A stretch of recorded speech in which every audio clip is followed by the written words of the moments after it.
What is happening, baby? It's your boy, Dallas Clark, also known as Indo is my Nindo, and as always, I am the host of the show you're returning to, and I'd like to thank you for returning to the Fantasy Football Huddle, presented by the Huddle Chat Sports Show and partnered with the Rick T platform. Today's going to be a great, real easy episode. We're answering the questions that everybody has to ask. We're getting into those week 2 stardoms and situms, those really important decisions that you need to make that are going to help you go 1-0 in your fantasy football league this week. Now, before we get started, I'd like to mention and thank all my partners over there at Dank Life Clothing Brand. We got some really amazing Huddle Chat Sports Show merch, Fantasy Football Huddle merch, and some stuff that I haven't even seen yet. We're getting kicked off on such an amazing partnership. Some big moves are coming down the line between me and Dank Life Clothing Brand. So thank you so much, Knowledge and Dank Life Clothing Brand, for all the hard work that you're doing. Make sure you guys check out Dank Life Clothing Brand on Facebook. You can see all the new cool-ass tumblers she's making, all the personalized jerseys and personalized shirts and everything. If you have something that you want for your team, go out and get you a unique game day piece that you can add to your collection right now at Dank Life Clothing Brand. Now, let's get started over on the video. Like I said, on the other end of the intro, we're going to be cracking off on the week 2 stardoms and situms. I got a couple of questions that people have asked over on social media that we're going to get addressed as well. So, as always, I'd like to invite you, if you do, no pressure if you don't, but now is the time that we start everything off right and we smoke them if you got them. So let's get it sparked up and let's get right into the news, baby. Christmas.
So, of course, there's always lots of big fantasy football questions. Oh, jeez, weird.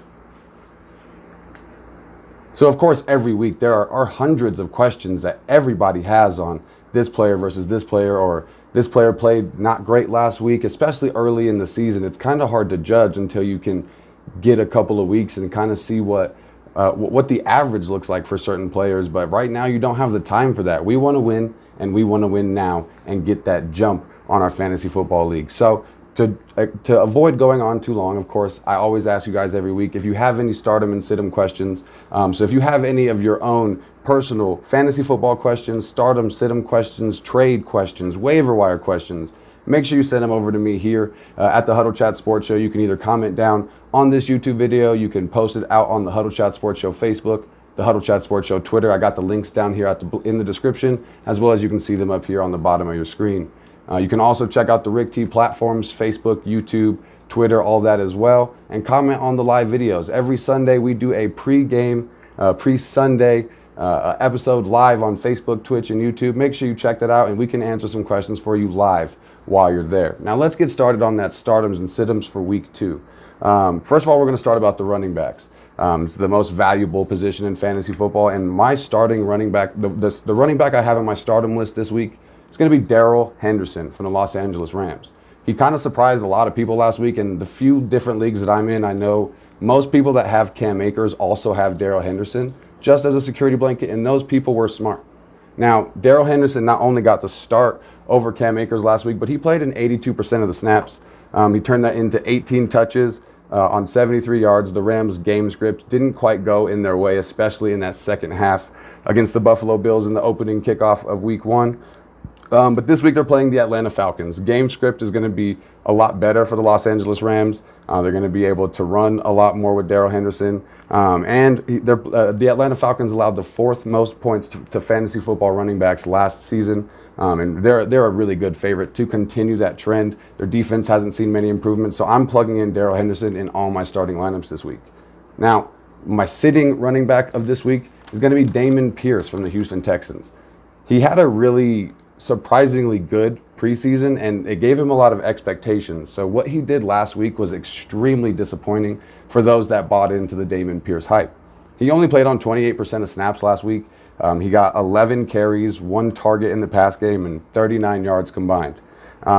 Houston had the lead for most of that game against the Indianapolis Colts, as much as I hate to say it, and they played an entirety of the overtime period. So they played a full 5 quarters of football last week and had the lead for at least 3.5 of those quarters. So the game script was going in the Texans' way as much as people weren't expecting it to.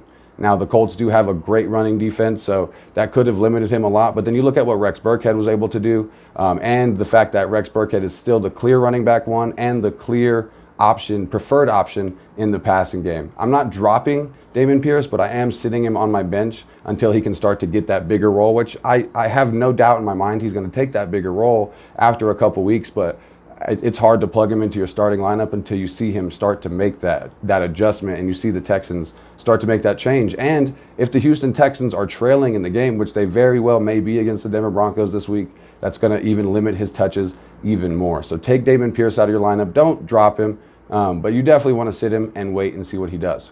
Now, moving on to the quarterbacks, the seemingly most important position in fantasy football. My starting quarterback of the week is going to be Trey Lance from the San Francisco 49ers. Now, he had a terrible week 1, but he also was playing in probably the worst environment that a quarterback can play in. They had 3 to 7 inches of rain in Chicago last week. They were literally mopping mud puddles off of the field. I mean, anytime you see any of your fantasy football players go into a game like that, you instantly know that their production is not going to be the same today. However, we did get to see him show off some of that rushing ability. He ran 13 times, and those 13 carries resulted in him having the 4th most rushing stats among quarterbacks last week.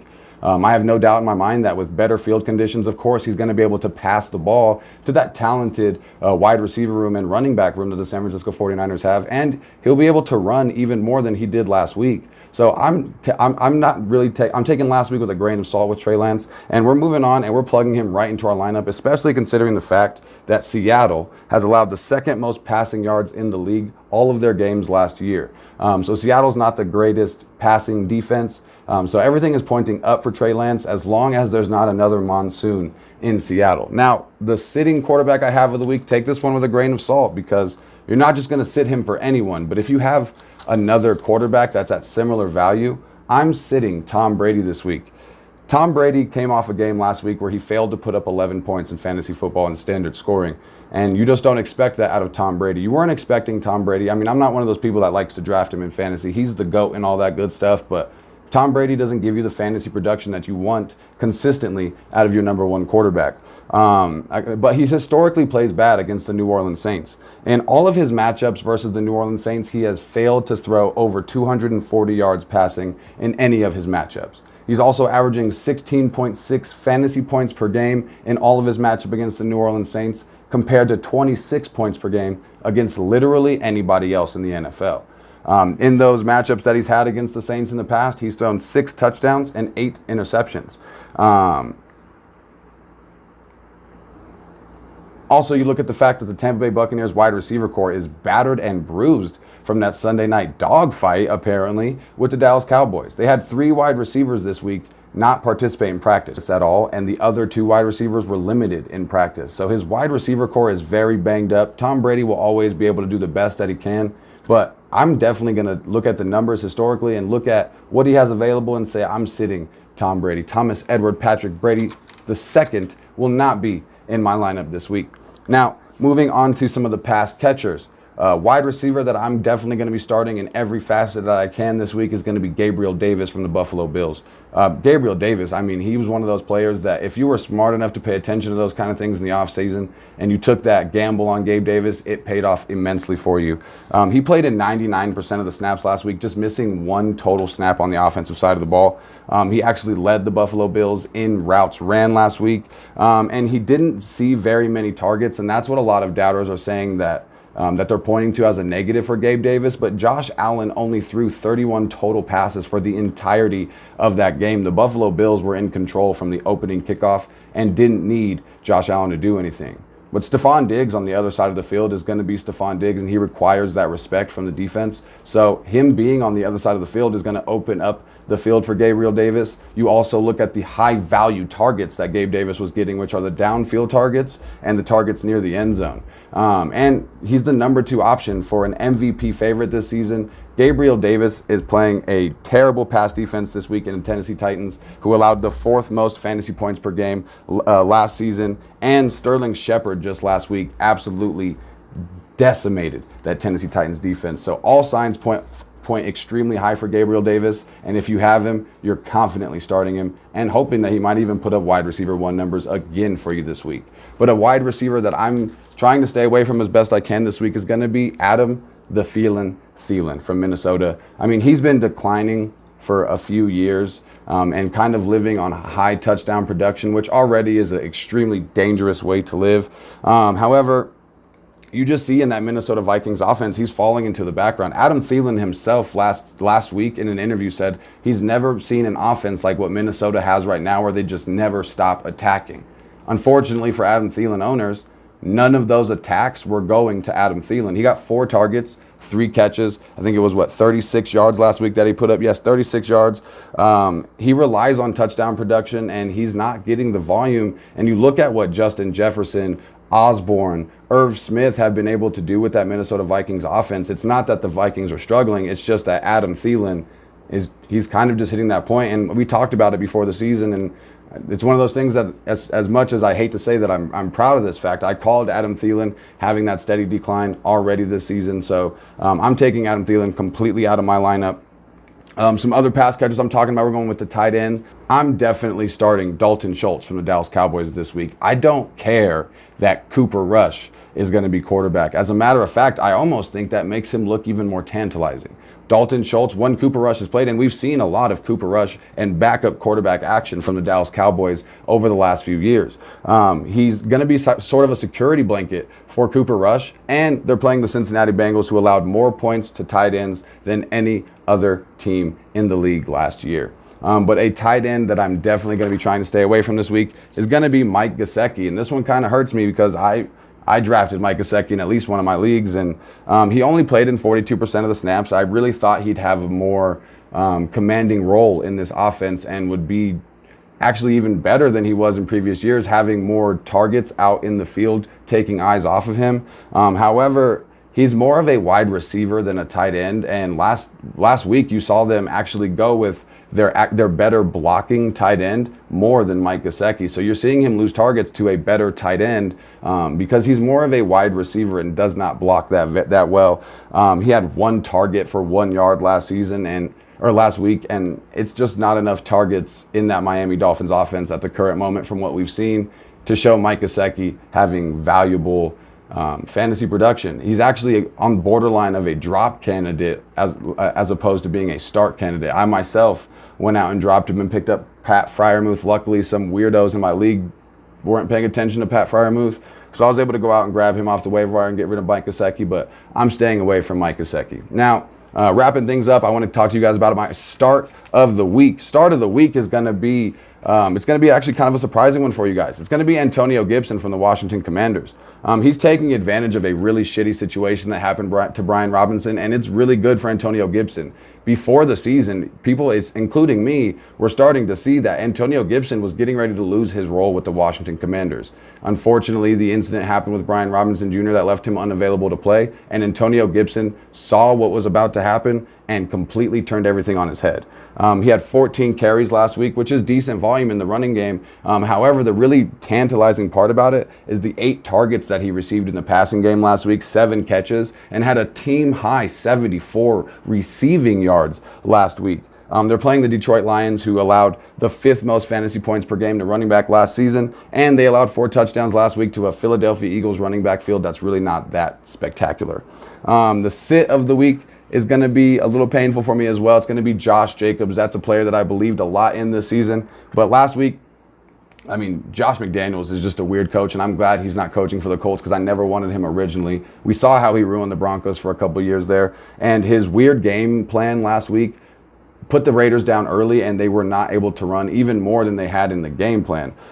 They ran on 22% of plays last week. Josh Jacobs only got 10 carries, but the worrisome part is that he only got 1 target in the passing game. Last year, he didn't have a great rushing year, but he did have a lot. He had a career high in targets and catches last season that really salvaged his kind of shitty season last season. And his floor and his ceiling will significantly drop if you do see these trends continue with the Las Vegas Raiders going with a more pass-heavy approach and Josh Jacobs not really having the targets to be a valuable running back in that offense. Now, that's going to be it for my startups and sit-ems this week. I do have a couple of quick questions here on the Fantasy Football Huddle about a couple of startums and sit-ems. I was asked by Elijah Anding. Thank you so much for checking out the Huddle Chat Sports Show. He said, Chase Edmonds, do I start him this week over Jalen Waddle? Now, me personally, if it's PPR, I'm going Jalen Waddle. He's getting a ton of targets. But Chase Edmonds is very tantalizing. I like to start Chase Edmonds this week.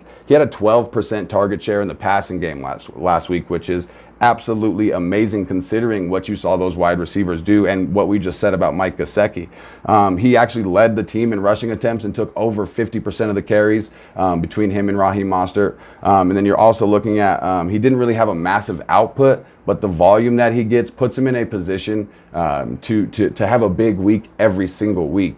And he also plays on all downs. So even though the Ravens are a really good running defense, the fact that he's always in the game, he's their preferred running back one. He's a big part of the passing game. I like everything about Chase Edmonds.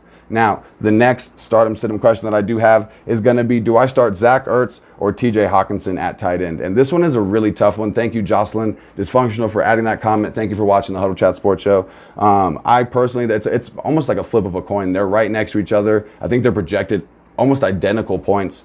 They both have decent matchups, but I'm really leaning towards Zach Ertz. The Raiders' defense is terrible against tight ends. They allowed a touchdown in a really good game from Gerald Everett last week, and over their last eight games, they allowed the 8th most points to tight ends in the league last season. Also, you're looking at the fact that there's no more DeAndre Hopkins for at least the next 5 weeks. So there's going to be a lot more targets out there, and you saw what the Cardinals were kind of faced with last week, having really to force it to Hollywood Brown and not really have many other options. So I'm leaning more towards Zach Ertz just because he has a higher ceiling. You can't really go wrong with either of them, but I'm going with Zach Ertz. So thank you all so much for those questions. I have a couple more that I'm going to answer on tomorrow's episode, so make sure you check us out here on the Huddle Chat Sports Show. If you made it this far and haven't dropped a like or a subscription, please do so. But I'm going to wrap this up. I'm going to get up out of here, and I will see y'all here in the next few hours. Thank y'all so much for tuning in, and y'all have a great one. But remember to never be outworked, never be out-hustled, and you'll never be outperformed. Holla at you.